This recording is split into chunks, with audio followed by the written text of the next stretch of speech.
जो लिखा होगा वो होगा। ये एक ऐसा स्टेटमेंट है जो भारतीय घरों में आम है।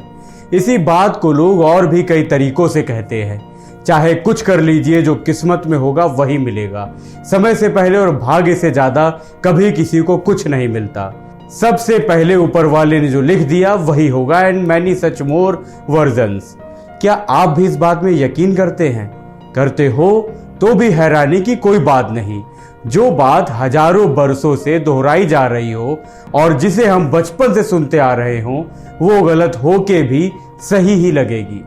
दोस्तों, मैं भाग्य में यकीन और भगवान में अटूट विश्वास रखता हूं, पर मैं इस चीज को नहीं मानता कि सब कुछ पहले से डिसाइडेड है और उसे बदला नहीं जा सकता।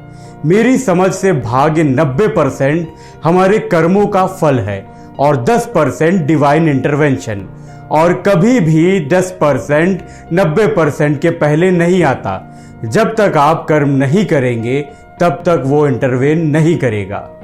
इसे थोड़ा समझते हैं। सपोज करिए कि आप भगवान हैं और आपको अपनी एक दुनिया बनानी है। आप क्या करेंगे?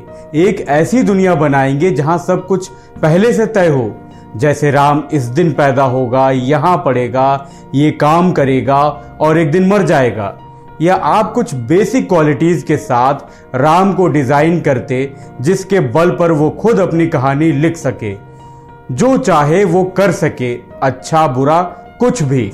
Of course as a creator आप उसके कर्मों के हिसाब से उसे अच्छा बुरा फल देने का अधिकार रखते।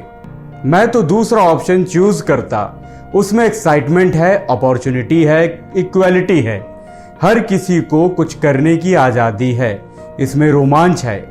मेरे ही बनाए गए ऑलमोस्ट एक जैसे दो लोग क्या करते हैं ये देखने की क्यूरियोसिटी है। वहीं पहला ऑप्शन तो एक फिक्स क्रिकेट मैच की तरह है। मुझे पता है कि अगली बॉल वाइड जानी है, इस ओवर में छक्का पड़ना है, सचिन को नाम कमाना है, श्रीसंत को नाम डुबाना है। कैसा लगेगा ये? एकदम बोरिंग, कोई मजा नहीं, कोई रोमांच नहीं। क्यों बनाऊंगा मैं ऐसी दुनिया जहां सब कुछ इतना बोरिंग हो? नहीं बनाऊंगा। एंड आई बिलीव भगवान भी कुछ ऐसा ही करेंगे। आखिर वो ऐसे नीरस दुनिया क्यों बनाएंगे? और अगर बनाते हैं तो फिर पाप पुण्य का तो सवाल ही नहीं उठता, क्योंकि अगर मैं सिर्फ वही कर सकता हूं जो लिखा है, तो खून करने पर भी दोष मेरा नहीं, लिखने वाले का हुआ ना। दोस्तों, अगर आप जाने अनजाने भाग्य में कुछ इस तरह यकीन कर बैठे हैं कि वो आपको ऊपर उठाने की बजाय नीचे गिरा रहा है, तो इस बिलीव को अपने जहन से उखाड़ फेंकिए। आप कुछ भी कर सकते हैं।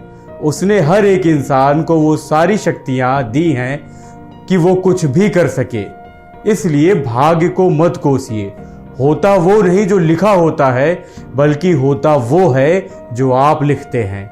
इसलिए भाग्य की आड़ में कमजोर मत बनिए, आगे बढ़िए और अपने कर्म से, अपनी मेहनत से खुद लिख डालिए अपने भाग्य को। All the best.